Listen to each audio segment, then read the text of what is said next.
What we found out is that how you learn about topics like slavery and the civil rights movement really depends on where you live and the textbooks you're using. And some of the textbooks we looked at, there's information that may surprise you.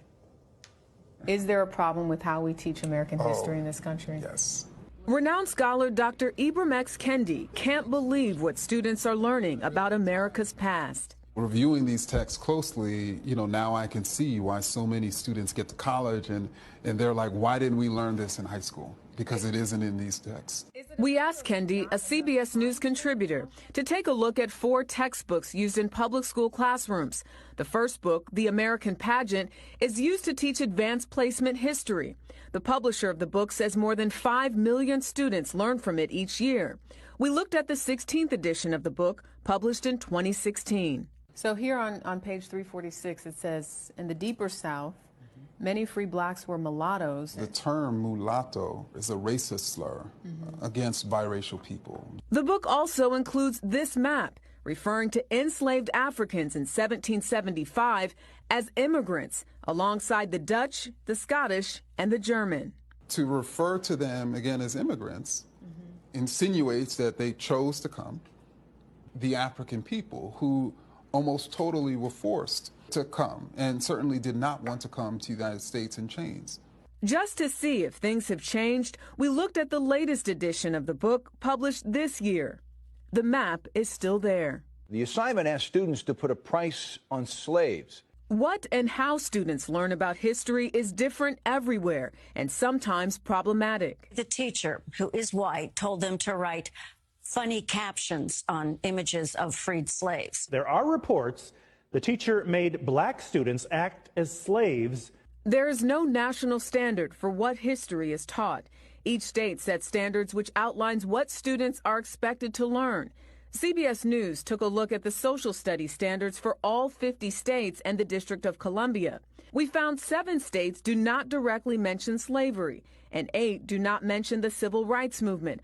Only 2 states mention white supremacy, and 16 list states' rights as a cause of the Civil War, which Kendi says is a problem. This was the term that the Confederate states, that later segregationists and even some slaveholders utilized to hide that they were really fighting for the rights as slaveholders. Kevin Ellis is the chair of the Texas State Board of Education.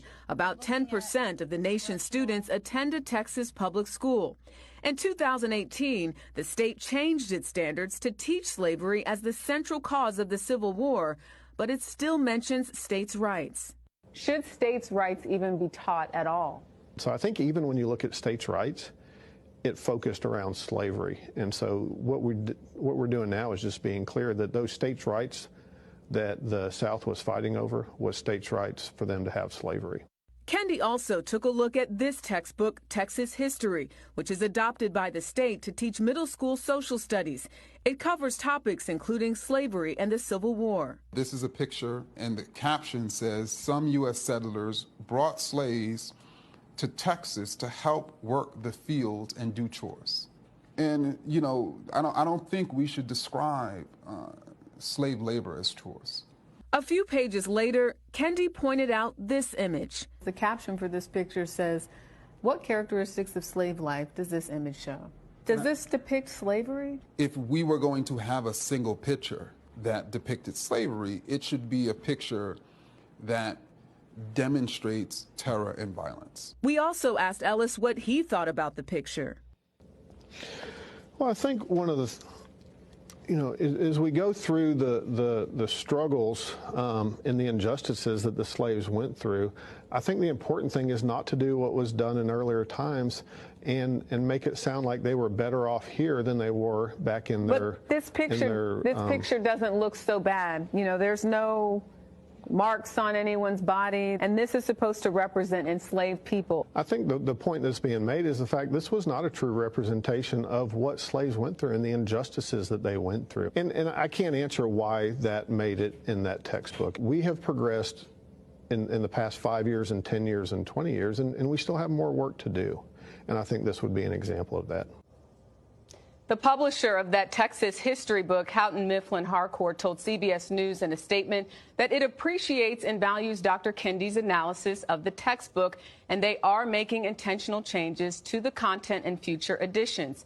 Cengage, the publisher of The American Pageant, said the authors work strenuously to provide an accurate, fair, and engrossing account of American history, and they are always striving to improve. They note the newest edition makes corrections and includes firsthand accounts from African Americans of the time.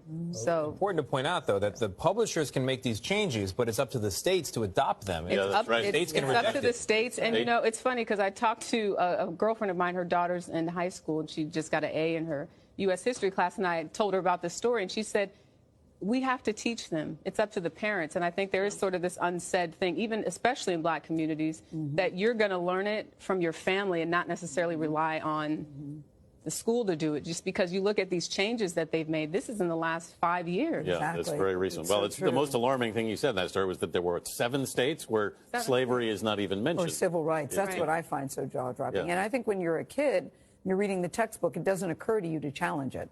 Right. You need a story like this to let you know. Yes. And it's also